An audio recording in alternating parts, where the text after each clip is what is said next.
CJ net saying Nyame adom. Nyame adom ho ye. Na celebration is go so be bo akonta o. Say no yembu no radio so. Enra so me da ase abana. Ye na ase. Enra me da ase papa tie for monda me nua ba ya ase mame. Enra CJ no. Ya papa.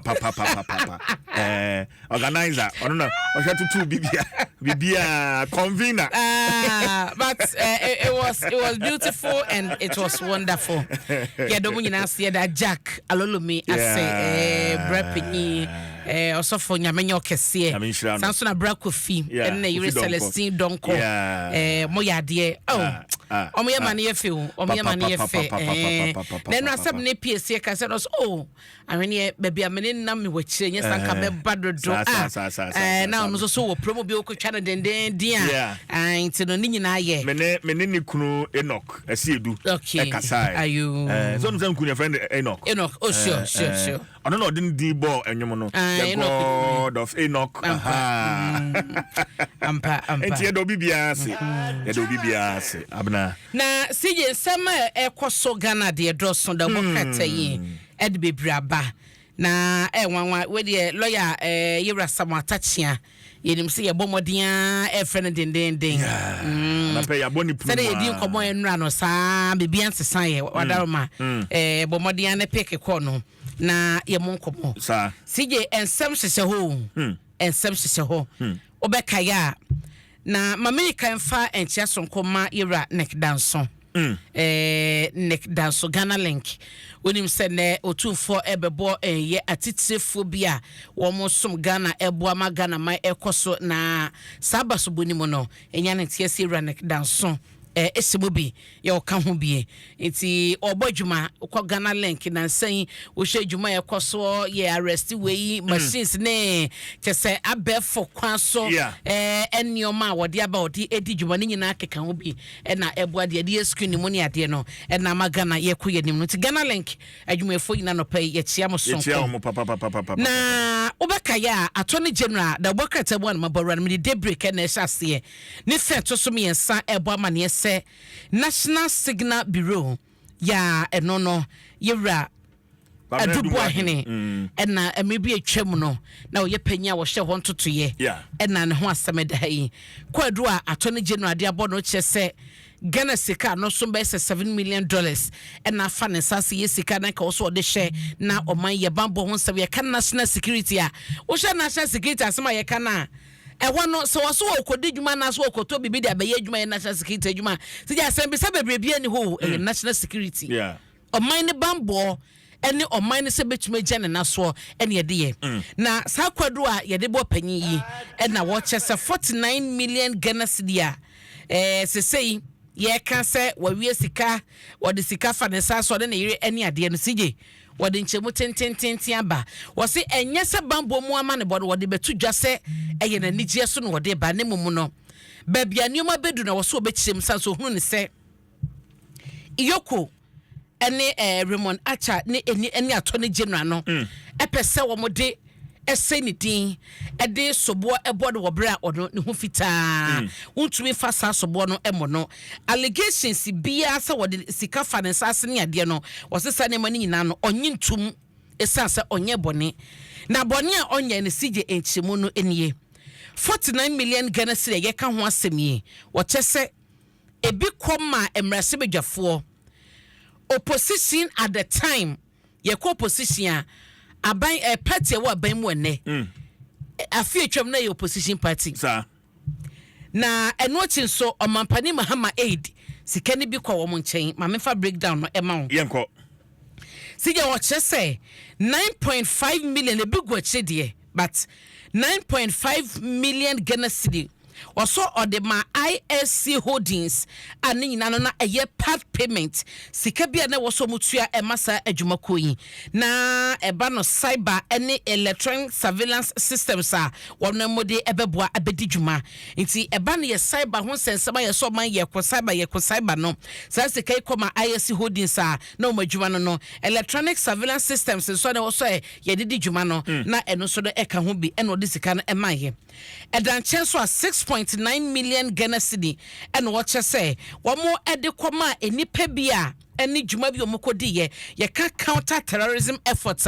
abena juma or yes the bena Ghana ye bambo ne asumdua ikita ne ebeja ne naso no na wo se de sika ne bi kɔ honom ye wo haya ne yetesa to trafo terrorist ni ade ye nebi countries CJ wo mu di won ma kote ne ade it no so man no so toto enema se de be ye personal wo ma ye mo training wo ma de akande ne enoma ehia so mo de bedi dwuma no sa sika yi enne kɔ honom no eno so de aba ebia obebe sase ne ho receipt ne ade wen attorney general ena ye prosecutor asemi odi akire ye fa eno ento nchen CJ yan ye tisi parliament o say wo he nim parliamentary select committee bebre eno ya wo hwe ye kase bokwa de ba ya works and housing propose kra de ma bansen kebe ya on bane plastics o he ye wo chairman ye wo ranking ni ade o toto aso de abenya members na wo mo chese emi bi ba ya na e wo say abedwakwe wo mrase bedwafie no defense and interior committee no wamo ehye na act bi a NSB National Signals Bureau edibedi djuma no wamo yesa act ne ho adwuma na mrase bedwafie gitum na mampade de ne sasase na ebeye mra na abo wamo NSB no ho ban a ebe ma mo toto obode beye adwuma na abedwako at the time a wamo edi djuma no eye defense and interior committee no o chese or the 960,000 Ghana cedi ena ma wo mo eye MPsa e wo sabedwako no so ena subsidiary legislation committee no so no o ma wo mo sika eye 309,000 Ghana cedi TCJ sa sika e kwa parliament wo bu ho akonta wo ha sabra no committee no one na ye chairman because bibia ni a ekosi chairman so ena chairman abubum one na ye ranking and a ranking and a chairman of boom and I will be a yanade. It's no. Nina no or Chesena a yala once is been money at the end is a Katubia a wasako. Edudan Chenswa 8.3 million Ghana cedi ayesika. Wamo chese opposition party at the time wamo de ekwakwa to equipment bini niema bia na ebeboa wamo abato coalition say ye to aba ye toto niema free kwakwa constituency eba no one eba ye if you want one constituency eti coalition ni ho adwuma ne ho toto ye ene ade communications equipment na eba beto machi no maye election resource coalition no sige 8.3 million Ghana cedi na come as opposition party 8.3 million Ghana cedi. Not to say opposition party no one more bar one more air to no. Any coalition now was some set up a was some year. I can't dear no more here. Say yes, I had a engine room, another strong room. No, I can't get equipment now. One here, a bebo communication until I because soon some more system in such a way. Say constituencies no at all one new constituency from polling stations to constituency to regional and then to national. What you say? It is a mano opposition party no. According to Nkata ye the idea 8.3 million Ghana cedi and a commerce opposition party na. One more year, one more resource coalition no. And also a course. CJ, I know. Omode allegedly at home.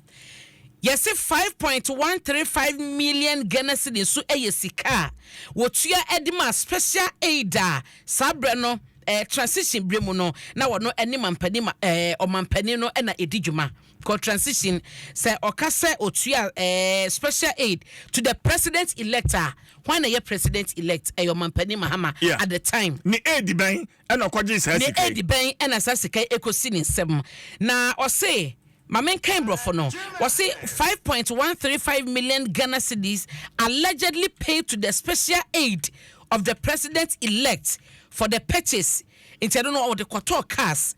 cars no it be a Nissan Patrol Platinum and a 2024 Nissan Patrol Titanium and a 2022 Land Cruiser GXR it is 5.135 million Ghana cedi no e quarter sa yi ekosi special aid ni sama wono ena ode procure sakas ya bobo edin ema oyi yewra dubu ahene enche mu ya wode abai ene ade no unam social media babia ayehe abna yentena fidie so na yenje sansem ya opende atuda no entum dabi na mmom ne ayeka ne se eye no korasa na je sensam ho ensam ho CJ say no cressa maka say yentena ha na yenjin tum say o e no kratro na mmom say no cressa ene na adentina opani ya twe na bo so yi ehu yeah see ye ehu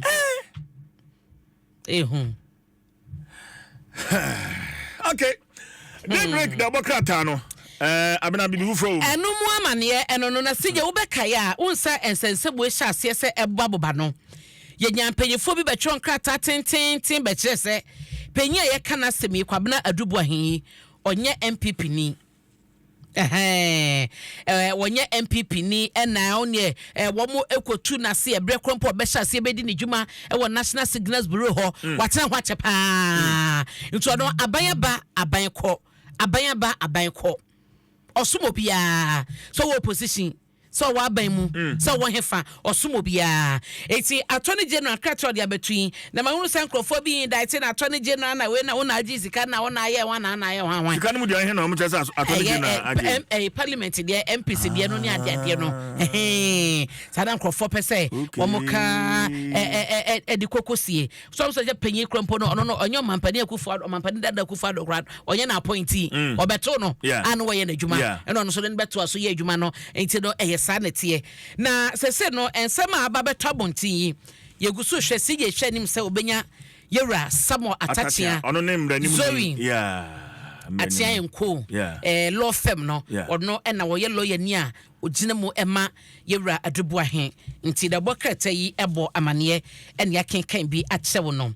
na we no se coming up ewo daybreak mu CJ Ranlook Limited ene the Afran Plain South Irrigation Project no yes scandal bi apie wo ho no enye scandal ketwa na sa scandal that is saying say ho amane bo efri he we no answer teaser no de abeto ha na daybreak ye behwe manim o se freedom in truth ye behwe manim sabo famra na ye hunu de wom eye scandal ben na company no a ye ka ho as limited di no sikatu ya hene ko ho ye mane sika bi na irrigation no focus ya den na target no den target na one reche adwona na one koye setup no koye na enkoye anase den anase amiti standard mejide se the bokrata de ho amane aka ni na eba CJ ye de mu amane ebetum na fe ya hwese de a eko na mamemfa wo enyina daybreak ha ya na memfa enko ne feto so miensa ha Reverend Intim Fojo papa wabedi ne din afia hyase eba ne na nim ya wagine din thank you to you krompo hyase so wagine din kaka se Dr. Baumia kane Frankatunima MPP afia twema batonim no nso beka se wo hyemu anankofo bi kra ya afa ne se enam so ye kramoni no sanso ye nod na no enti na abato ekoso no want to be any nkudima nkofo tutia no and watch say wo call constituency by constituency krompo a o ya ade chemba bi na Kristonia na so sofo mpo na ye parliamentary candidate ho sam so be je ne ho me na ma nkofo so mu ye na assessor to mra sebedwani Reverend John Intim Fojo na ede basobo ema Dr. Mahmoud Baumia thank you to na ekoso no CJ wase eye powerful force bi a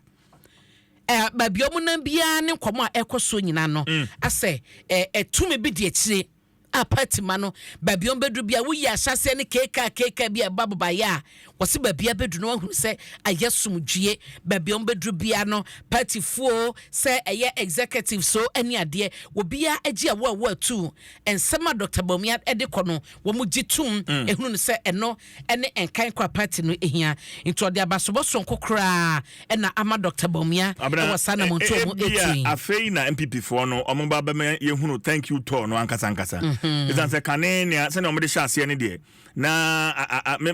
de na me hunu say thank you to me de na me hunu say as an avenue a omde kwa boss so blame game we pray to we so na we are pray to we so na we are pray to we so blame game emu entokwa ne se kan twetwe ne ade a yehunu ye ne de ande ne ntwa yi kra ti say afei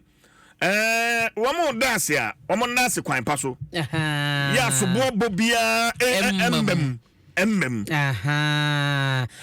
Basi je hu se emu aye din pa o. Thank you to no. Enye din se ye ntiomo nka. Hu sa hyase no we kita we minimu keke ko wi eche tu okura kwa ayi ye ko wo bi sikan ko foko toto woni short ni ade ma ye hu live bullet ene no ase emu ada enu ase da bokrata ne ba ko de ba na nakomia chese panyi ba ko efri to ni mu no akoye asomdue akoye peaceful and a reverend team for also de to so chese babion bedru bia no party man ba eba ne se de omunyina so de o madwen kire eba chese sunsun bi kenyan wo mu emu a wo chese Dr. Bomia ayade pa nti se de omu eguso omu ekonom wo mu de ne sa ekowi a wo mu ewo gidie ese bibia ebekodru ase no efri foot soldiers ono mo de ba ebedru so obia owo bibia wo so oka obi owo ntebo bia wo so ba ani ade no wose sa pepepe na ekwa wo mo ani aso no emruso mu de break the bokrata amane awode aba makenkan bi ama na sije mamenfa wo enko Ghanaian Times the bokrata mu na afe yenko gina ne fa etoso edu obeka ya enra omampani John Dramani Mahama abebu akonta no obu ye no oso ne Ghana for ekwa apam na eye ena oha eni aduno 120 days akontabuo ena wode ba na kyesa bosome enan so atase akontabuo no wode ba ye na enra utie ehye mampani a obobo sa wo saye no so na wa kire de waye obobo se no so na wa kire de waye ya inaugurate ya launch ya tudin ya yese mampani wie ye no say sabo sha hodo se ne nyina no se wo se wo hye mu a waye mu ye fa no hamu enchichemu no a waye mu ohamu chichemu aduosum yenu ena ode aye dwuma na eno ena Dr. Abu Sakara Foster the bokete aka ne ho asem oye agriculture specialist na rural economy na eno ene wo chese de obeka cha ban ni nyina ene se oma the focus enye the bigger picture 120 days 4 months out of 4 good years enti bo se bia wo seye apam bia ne Ghana for within sa 120 days no obeka but bisa ho say after 120 days ekonanim no ensunsanso ben ena dia ba Ghana economy no so o manisi kasem no ensunsanso ben na dia ba so ensunsanso ben ena aba Ghana ni no so say papa dansa ne bone sika abegu Ghana ni botum eni okodwema ne ma bo tesen na sikasem totoye no so no ekosen eno ena panyin akasa wose baabi a wose ya aban ni focus kese eyo so bebie nyuma ama Ghana for adwuma rura project program no yenim sa santemantem no kopa hontoma wokọ eye national apprenticeship program no so a tamale eno mo de koye ekopa hontoma ne nyina no ne impact no ayedien eno ene sen da bokrate extensively and we breaking it down ene ensma panyin e de todwa into so won hye eba no policies a e de ahoto ebebre Ghana for enwoma sua enwuma emabu ebenya ye na infrastructure project awodo a e wo so de nani odisinani so ayar sabia suku adan akwan ni nyina no ekeka ho bi into Dr. Abu Sakara abobo so acha ban ne say won hye say de bibia ne de wo ye nyina mu no wo de ahoto ebebre Ghana for the bokrate kasa ewo ha ni fa to so edu ha ya no na Samuel Abdullahi Jinapo ono kane no na wo yesofo a wo hye eno kwa na wo hye committee foreign affairs committee wo parliament na oye member CJ wo si sa chip embedded passport no ene ade ya ye bukaya adakra yera okujeto ablakwa na wo pa ho ntoma na yera Julius Debra chief of staff ewo ho bonabaso so ba ye omatoto nema ediaba na eno na Samabu Jinapo chese na ade na mokeken ade amo ye chip embedded passport ne ade mo ba ye no na MPP a ye adwuma ni nyina wie da ho no ma ye adwuma ni nyina wie da ho no mo a na chese aka to na bro na ahyase aye adwuma enti won tie ase die enti a NDC for credit we no wa mo ede bo mo bo ayero kujeto ablak adwuma de ni nyina mo krompo no wan tumi amo so se de me beto ye ne babio madru nie na me pa ho ntoma na mane ye se obedru ya bosome mienu ntamu ayi no akoye ade foforo bia na chese wo dia ba wa ba ye ho adwuma wo pa ho ntoma into o se se de course no eye ade bia na nka wo se wo de credit no ema eye abandada no na wo hye the origin akasa yes chip embedded passport no a yeso betumi atresi akọ way back 2013 Ebra International Civil Aviation Organization one more 38th session and now one more etutu sa na mo na one more de ho ensen kaye ebaye. All right. Abra CJ 120 day breakdown no imani o ma ye adwuma. Yeah. Some mpanya kasa man ho 72%. Na ye friend is saying imani ema no 50%. Yeah. Na wo share enchemo imani dia ba very detailed na ye be share after 120 days said the doctor Abu Sakara akano. Yeah. What is next? Na sije unim me asenya mbo china uni ha. Okasa memra meba. Oh, wo de me say enema bi boa ye din wodwomu a ma sije medwe ho amenti ase kwasi. Ade we de ma me fam preko. See you wouldn't so ukojuma and toast bako. You turn 5 CD. Toast bako. And I have 1 5 CD. See you missing toast bako say bako ekobe and crime boy. Na and cry madam who be some say ekobe and cry. See ye and toast bako ye turn 5 Ghana CD. Hey.